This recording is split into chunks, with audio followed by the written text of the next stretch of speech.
Welcome to the Zweig Letter podcast, putting architectural, engineering, planning, and environmental consulting advice and guidance in your ear. Zweig Group's team of experts have spent more than 3 decades elevating the industry by helping AEP and environmental consulting firms thrive. And these podcasts deliver invaluable management, industry, client, marketing, and HR advice directly to you, free of charge. The Zweig Letter podcasts, elevating the design industry one episode at a time.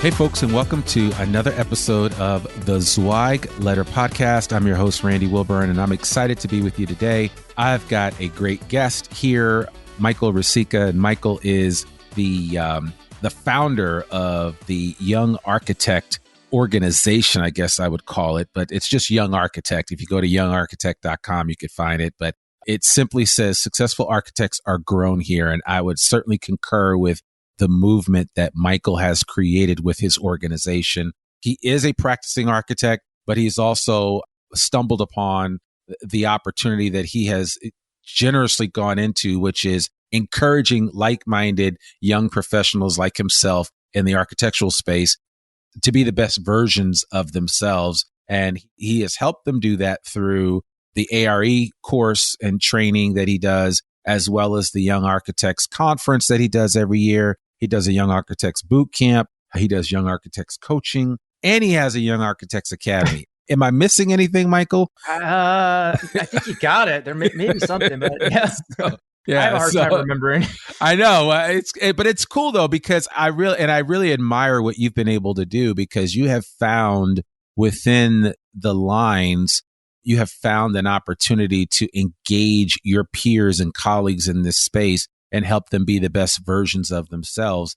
But it had to start with you. So I want you to kind of tell your superhero origin story and how you got involved. Why did you become an architect in the first place? Yeah, good question. And thank you for that introduction, Randy. I'm honored to be here talking with you today. Thank you. So my story is a little different than a lot of other people's. When I was a kid growing up, I hated school. I struggled with reading and writing. I'm a little bit dyslexic. And I felt like getting through 12th grade was just a battle.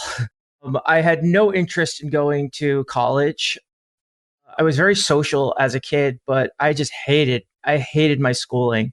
And I graduated high school as a wild teenager, and I hung out and went to parties and drank beer and went to punk rock concerts for a couple of years after high school.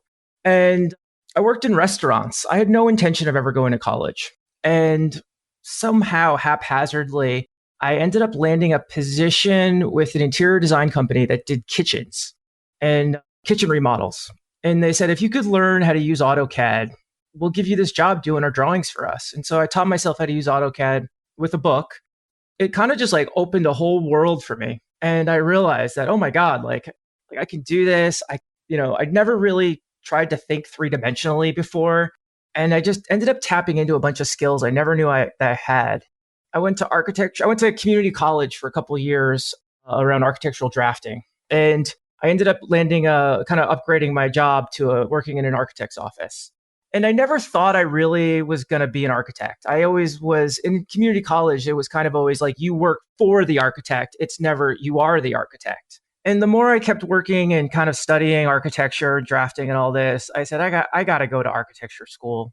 And so I ended up going to the Boston Architecture Center for the first couple of years, and first 2 years architecture school, and it was pretty profound experience for me. I felt like I suddenly got my eyes opened and I discovered this whole new world. And I very quickly realized that this is something I need to do. I ended up finishing my degree at the New York Institute of Technology, and it was the best time of my life going to architecture school. I got to travel all over the world. It was the first time I ever really academically succeeded in anything. And yeah, I loved it. It brought me a lot of happiness, and yeah, no regrets. And so what ended up happening was after architecture school was over, I ended up moving from New York out to the West Coast. And I went through this period of depression for the first 2 years.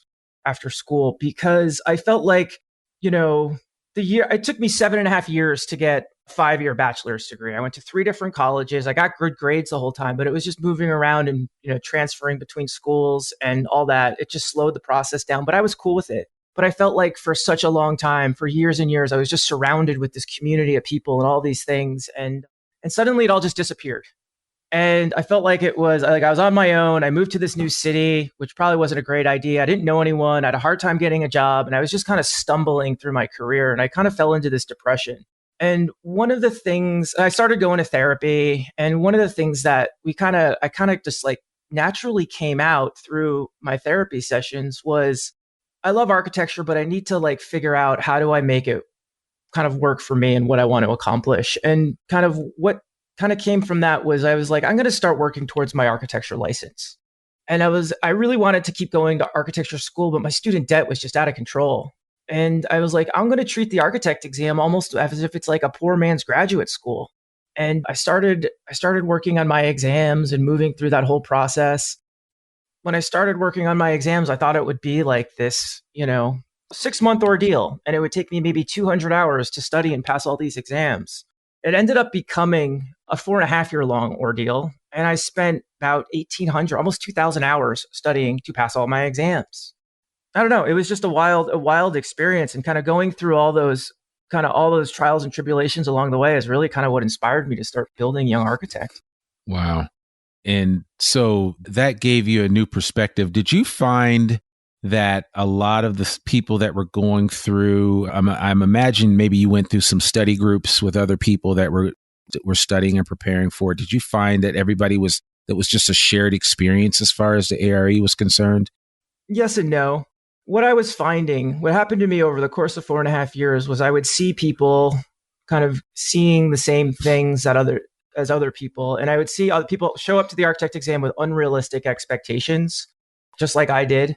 Like, this is going to take 6 months. Maybe it's 200 hours of work, but I can get it done. And what I ended up seeing happening was people had no idea what they were doing. They'd show up, they'd take one test, they'd crash and burn, and then they would abandon it altogether and give up and say, it really sucked, failing that exam. So I really don't need to become a licensed architect. And I saw a lot of that.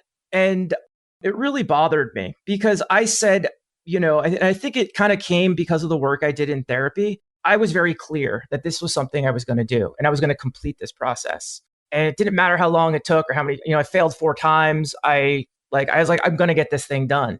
And I just felt like I watched so many people who are way smarter than I am just not be persistent with it. And at the end, I persevered with getting this thing done. And yeah, so I don't know. And that was a big part of the inspiration for starting Young Architect as well, is like, there's got to be a better way.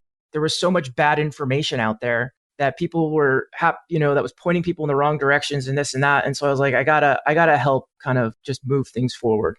Yeah. Yeah. No, well, I mean, you've kind of become the Pied Piper, right, of ARE studies. And that's a good thing because everybody needs a Pied Piper in their lives, somebody that can kind of lead them down the right path. And so I love that analogy when you think of it. But what has been for you kind of like the biggest aha moment in getting the Young Architect started up? Because it's one thing that you're a practicing architect, but you said, you know what, I'm going to start this side gig that's become kind of like a main gig for you. What was the one thing that really kind of pushed you down that path where you said, you know what, I'm going to do this and I'm going to meet this need because there's a pain point here that my fellow young architects are experiencing and I'm going to help them through this? Yeah, great question. This was something I actually figured out like from the very beginning, from day one of starting Young Architect. And it's still something that really penetrates through all of the work that we do today. Is back then, right after I finished my exams, I said, I'm going to start a blog at youngarchitect.com. And I'm going to help people. If I could help a couple of people find success with their exams, mission accomplished. But one of the things I wrote about, and I still talk about till today, was I said, what I learned in my own experience with becoming a licensed architect is I think everyone's looking at it from the wrong perspective. And I think a lot of people are looking at it as the goal is to just pass the test, just pass this test and get this license and move on to the next chapter and everything's going to be great. And I looked at it from that way for a long time. And I realized it didn't work for me because I started to look at like the goal is to just pass the test and do the least amount of work. And I looked at it as a chore to study for these exams. And then about halfway through, I realized, I said, I might not be done with my exams, but damn, I've gotten an amazing education trying to work on this process. And I really started to lean into that. And I started to tell myself that, this information, it's not BS. Let's actually learn this stuff. And about halfway through my exams, I shifted my mindset to be about trying to pass a test to let's focus on becoming successful in our architecture careers. And let's really embrace this information. And instead of worrying about what the minimum is to pass the test, like let's learn it at a very deep level so you can apply it and use it in your career. And that's one of the things I started preaching from day one, and I still preach it today, as I said, let's stop trying to pass silly exams and let's focus on becoming great architects. And if you could just use this as an opportunity for professional development, it'll take you so much farther beyond the architect exam and keep serving you. And that helped me reconnect with why I was becoming an architect, is once I really started to learn this stuff and apply it to my everyday. And that's the mission of Young Architect. That gets threaded through every single thing that we do, is rather than doing this thing because it's a chore and you got to do it, like let's really embrace it and let's do this work so we can become successful in our careers. And whether it's the blog, the bootcamp, the study materials, the conference, like all of the things that we work on, it's let's just focus on professional development. Yeah. And so the ARE exam kind of study program was the first thing that came in with the Young Architects. Is that correct? No, it was actually the blog. Blog. Okay. And the blog led to the ARE exam? It was a couple of steps along the way. I started a blog, which just took off like a rocket. And it just got right away, it just got a lot of attention. From the success of the blog, I wrote a little black book called How to Pass the Architect Exam. I don't really talk about it much these days, but I put out this book, and it's like an easy to read self-help book about the ARE.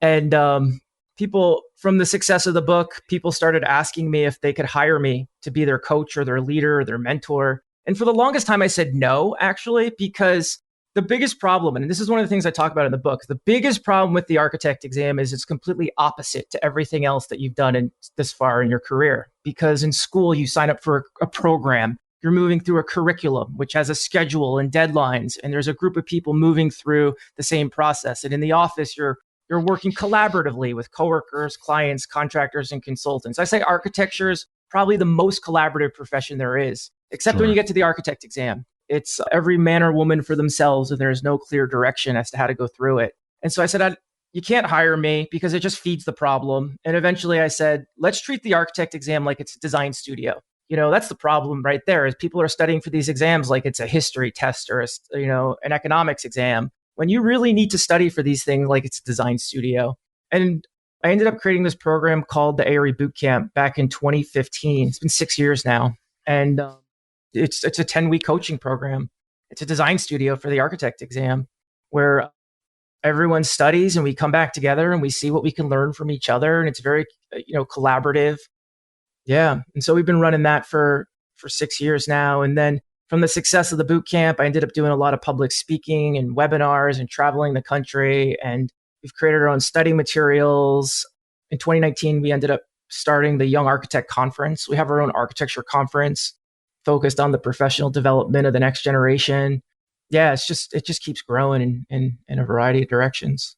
And you have the podcast, both. So the Young Architect Conference and the podcast, I've been a privilege to be involved with. And I appreciate that because, it's nice when you're able to bring some old heads in to kind of share their understanding of the industry. And especially since I'm not an architect, but I've dealt with so many over the years that I've seen a lot and interacted with enough people to kind of understand what works and what doesn't work. But I think it's important. I think you kind of tapped into this understanding that it's important to build relationships with different people that kind of help you understand this road that we're traveling in our professional careers. And in this case, for architects. And I just see how things have kind of intertwined, and you've connected with so many different people that have been able to kind of bring their piece of the story to the table And then you've created this platform where people are able to share that. Yeah. And that's the goal. It's not about being, it's not about me. It's about using this platform and this community and these things to really just help people be more successful in their careers. Yeah. So I'm curious because you hear the same stuff. I'm sure you hear the same stuff over and over again, but what are some of the biggest challenges that young design professionals, young architects, or soon to be architects are struggling with right now? And especially keeping in mind that a lot of people that listen to this podcast, I mean, we're talking about, there are a lot of seasoned individuals here, a lot of owners of large design firms. And I would be curious if you could kind of share your insight in terms of what you're seeing on a regular basis, because I'm sure you see it all. Yeah, I do. I do see it all. I would say probably the biggest and most current situation problem in the profession right now, it's coming back into the office after being home for a year of work from home. I felt like before the pandemic happened, everyone said it will never work. You could never work from home. Everyone's got to be in this brick and mortar in the same space. We have to have the studio environment. And then the pandemic happened and everyone worked from home and the work got done and things moved along. And now it's getting back and trying to bring people back into the office. I think there's been a lot of pushback and a lot of resistance. And I've just flat out heard people say, I don't want to drive 45 minutes to my job each way. I'm going to look for a new job. They're not willing to work with me on work from home. And I think it's going to be uncomfortable for a little while, but people are quitting their jobs and taking new jobs with people with firms that are more flexible. That was one of my issues. In my career, when I had an office in a cubicle, I told my boss, I said, this is the worst place for me to get work done. I can't get anything done. The phone's ringing. People see, oh, Mike's here. Mike's in the office. Let's go talk to him. And I literally used to sit across the street in Starbucks and do my work in there. I said, if you want me, come walk across the street. So I think that's one of the biggest challenges right now. There's been a lot of, and I've contributed a lot to this, is using the word intern. Why are we calling people with 5, 6, 7 years experience, 5, 6, 7 years of education and many years experience interns? Like, give me a break. No other profession calls people interns like this and pays them. The whole system is broken when it comes to that. And yeah, I think that's a big problem. I think another challenge is the whole licensing system's broken. I mean, that's the world I live in.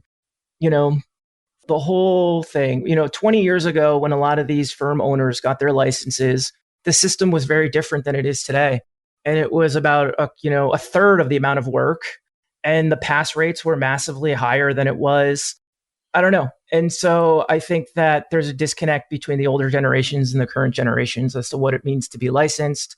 I think generally speaking, there's just not a lot of support for young people in the profession. And that's where I step in and support them and say, we can do this. Let's focus on becoming great architects. If you can make that the goal, how about you become the boss and let's change things as we move forward. And that was the inspiration for starting Young Architect. When I started the blog, I'll be honest, I wasn't very excited about architecture at the time. But I wanted to share information and my opinions. And I was looking at all the other architecture blogs out there. And I said, there's no young people talking about this. These are, in a weird way, these are all old architects. And I said, I want to start Young Architect. And yeah, and when I look back at like the future generations, I get excited. I get excited with kind of that youthful, mindset and approach to solving things. And I said, I want to tap into that. I look ahead. I had a hard time connecting to the current and the previous generations of architects. So yeah, those are kind of the things I see happening.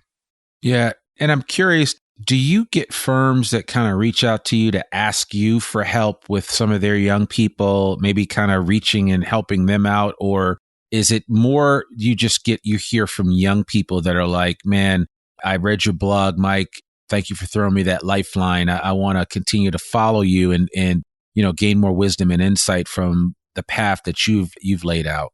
Yeah. I don't really talk to the firms a whole lot. A little bit. I mean, what the biggest community, I have a lot of firms that reach out to me that say, Mike, we see you've created your own study materials. Can we get a company discount on your product? And I just say, like, no, No, because I've priced it very competitively and I'm trying to reach the individual. So I was like, if you want to help, just support your people individually. But I'm deeply connected to what's the younger people working in the profession. I mean, I run the boot camp. Last night I was in boot camp meetings for about 6 hours and I talked to about probably 60 people. I had a short conversation. We talked about their studying, what's happening. Mike, my firm is actually the other day I had a conversation with someone. They called me on the phone, one of my boot campers said, Mike, I'm really stressed out. My company had me really stressed. And then today, or 2 days ago, one of the project managers just resigned and just walked away and said, I can't take it anymore. And then someone else said they're resigning as well. And now they've put the workload of those other two people on my plate. I'm worried it's going to screw up my exams. And my response to them was, I said, listen, this isn't your problem to solve. This is management's problem. And what are you supposed to do? Work 120 hours a week to fix this for them? I said, you do the best that you can, but they got to resolve this. And yeah, I don't know. I just try to support as much as I can. Sometimes if I don't have the answers, I try to point people in their direction where they can find some good answers. So yeah. Where else would you say, do you find that young architects are able to find some answers out there in this community outside of just yourself? I mean, if you were just to kind of point and say, yeah, these folks are doing something, or this organization or what have you. I mean, I dare say, is it AIA that helps the young people when it comes to that? I know that you've had choice words about AIA in the past, I guess is the generous way to put it. So, but what would you say are there places that young architects can go to get some feedback and understanding? Yeah, great question. One of the things I've learned through the years of doing all this young architect stuff is I've learned that the current and the previous generation, unlike other generations, look at mentorship in a very different way. I felt like mentorship, the way I understood it and how it's kind of always been understood, it's finding someone kind of older who's more experienced, who can kind of help you navigate their way through your career. I'll be honest, I've had terrible mentorship in my career, awful. And I've never really felt like I was being advocated for by just older people within the profession. And what I've actually seen is I've kind of seen that whole idea of what mentorship is just got flipped upside down on its head. And what I'm seeing happening right now with younger people is rather than looking up for mentorship, I see people mentoring each other side by side, laterally. And, you might not be very far, you might not even be younger than me, but, people helping each other succeed. And so I would say when it comes to young people, I would say I wouldn't always look up, someone older and wiser. That doesn't, there's lots of amazing mentorship. It's everywhere. It's not just in one direction. And I say some of the best mentorship I've ever had in my career has been outside the realm of architecture. And when it comes to mentors, I say hire for the position the job that you're looking them to fill. And, I call it the magical genie mentor that doesn't exist. They're not going to fulfill all the areas that need the mentor. So hire for the job. But when it comes to the organizations, they do the best that they can. But, the AIA does the best that they can. But really, there's a million things going on. There's so many different levels of it. Some AIA chapters are doing an amazing job and others not the best. It is what it is. Well, yeah, and you bring up a good point, because I remember, I think we initially met in an online group on Facebook, and there were a lot of young professionals in that group that kind of reached out to me. And at first I was like, well, I don't know that I can really help you because I'm not an architect, but they were just trying to get some real world experience and understanding from me. Yeah. And so I kind of leaned into that, and you're absolutely right. I think design professionals, soon to be design leaders in this space, those that are in this young generation, Gen Z or the later millennials, there's nothing wrong with reaching out to people that are outside of the scope of the work that you do on a daily basis for insight, for encouragement, for help, a little guidance. I mean, just because they're not in your profession doesn't mean that they can't provide you with some helpful insight and words of wisdom and encouragement. Yeah. One of the best pieces of advice I heard, that old phrase, it's like, you become the 5 people you surround yourself most Sure. time with. Sure. It's kind of like along that, but just because you're not surrounded with these types of people, that doesn't mean you don't have access to them. And it could even be like great TED Talks or podcasts or great books or stuff like that still applies as well. And that's where a lot of my mentorship has come from. It's not always someone who I knew in real life. I've been pointed in the right direction by, podcasts and book and research I've done. And I've sought it out and really found it and applied it to what I was working towards. Yeah. What podcast do you listen to? I mean, you do a podcast. Is there anything that people ask me that all the time. What do you listen to when you're not busy recording a podcast or doing something like this? Yeah. I've gone through a lot of phases with podcasts. Back many, many years ago, I listened to Joe Rogan pretty religiously, but lately I've really backed away and not so much these days. Honestly, Randy, I'll just say it. I don't really listen to podcasts. Yes, I have my own and we put out a lot of episodes, but what I've actually gotten into is listening to music again. I stopped listening to music for a really long time. And you know what it was? I think it was Spotify killed it for me. It was like suddenly I had access to everything and anything. And then suddenly I wasn't interested anymore. And recently I've reconnected with, I went in my mom's basement and I pulled out these boxes that have been in there for like 20 years. And there was all these vinyl records. And I was like, oh my God, I forgot I even had this stuff. And I bought a record player recently and I've started collecting vinyl and I'm listening to a lot of records lately, music. I mean, there's nothing like that initial press of the needle onto the vinyl and that sound that you hear. And then you start to hear it. It's like, man, I still wish I had some of my old albums. I certainly don't know where. I don't think I could go in my mom's basement and find them now, but I miss that for sure. You know what I like about it? What I realized the other day is when I listen to a record, like when I listen to something on Spotify, I just listen to all the good songs. And I'm missing all of the other in-betweens. Maybe they're not the hit songs, but there's a lot of interstitial space. And all of these records are really, it's like its own story. It's like it's like its own package. Like if you were going to watch a movie, you wouldn't just watch the best scenes, you watch the whole movie. And now I'm listening to the whole record rather than just in bits and pieces of it. And it's been fun to kind of be reintroduced to listening to music again. Yeah, no, and you're absolutely right. And I do miss that. I have a friend that opened up a vinyl record store in Washington, D.C. And so he gets a lot of the oldies and a lot of jazz and other stuff. And I have some friends that go in there on a regular basis and they walk out every time they go in there, they walk out with 4 or 5 new albums that they play and they pull it out. They just, I probably need to go back and get a new record player. So yeah, that's probably on. You've encouraged me now. I need to go do that because you're absolutely right. I mean, we don't think about it. The digitization of everything has made stuff so easy that the actual process of doing whatever you're doing, whether it's listening to music or whatever, it's almost like second nature. You don't even think about it. Whereas before, you'd have to physically go pull out the jacket, the vinyl record I'm thinking of, and then pull out the little sleeve that it was in, then, dust it off, maybe even pull out that little thing and clean it and then throw it on. That was a process. Yeah. And all throughout that, you're thinking about, man, I can't wait to hear this song, Yeah. And I mean, there's something to be said for that. And we've kind of lost that in the digitization of everything because we have information, we have data, we have entertainment right at our fingertips now. We don't have to go far to get them. Yeah. I want to add to that too. It's the artwork as well. I was looking at a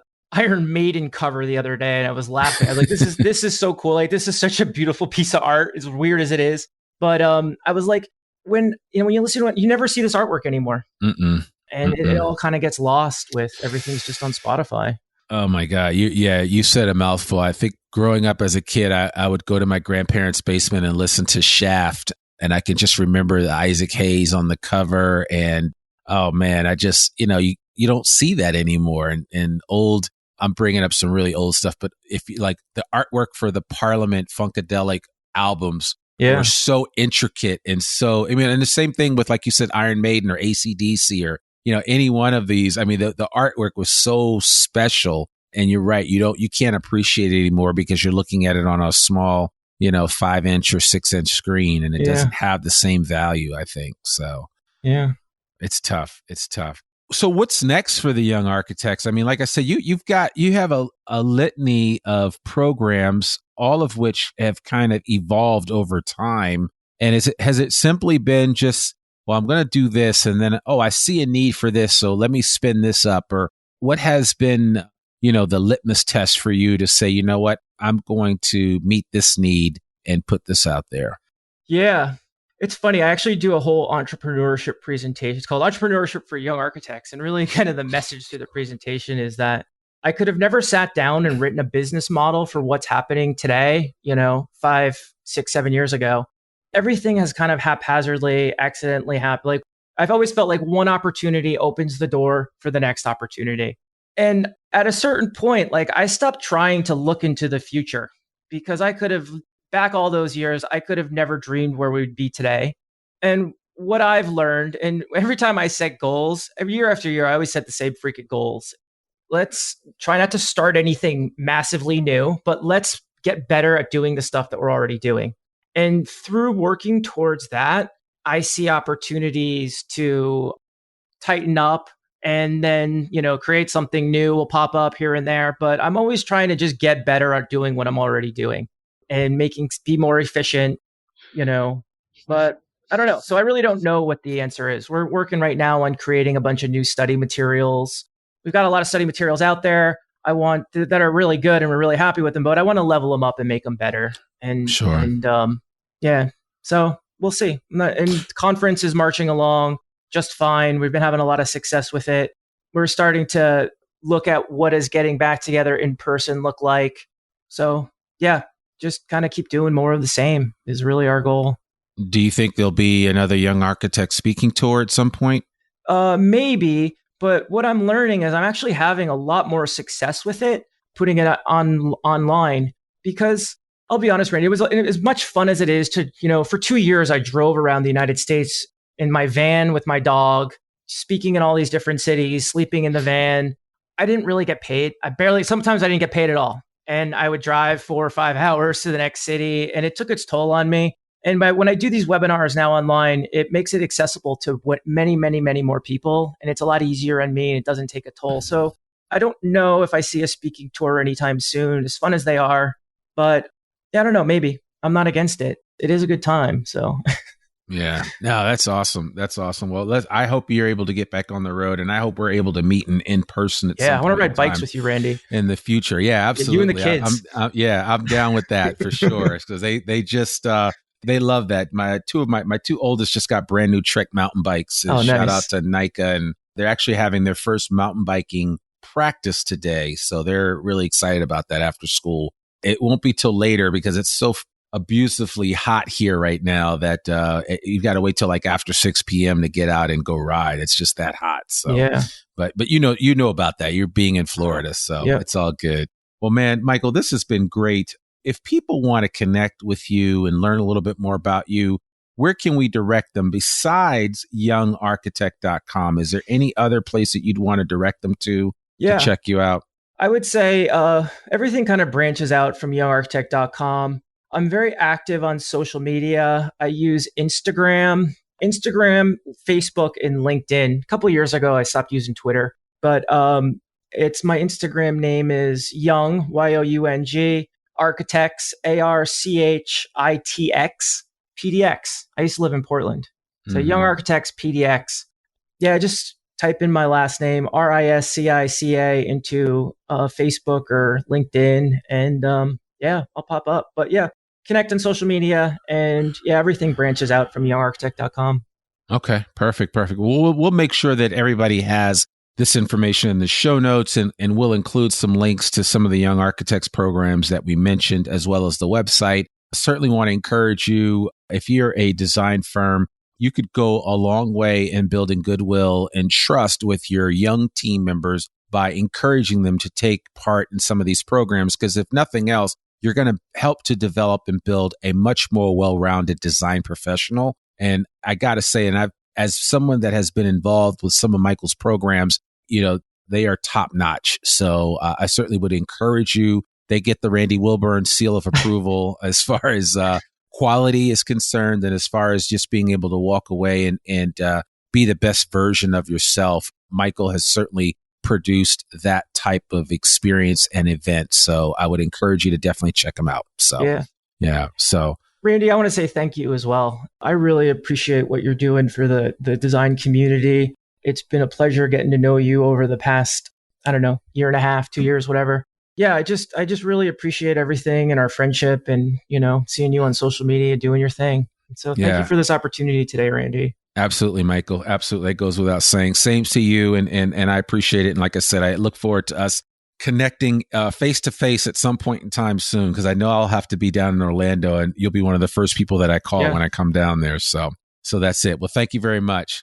Well, folks, that's another episode of the Zweig Letter podcast. To learn more about one of the oldest newsletters in the design industry, visit thezweigletter.com. You can read articles online, listen to this podcast, and sign up for a free subscription to the newsletter. That's right, it's free. You can have it delivered right into your email inbox every Monday morning. Sign up today. For more info about Zweig Group's advisory services or any of Zweig Group's publications, visit zweiggroup.com.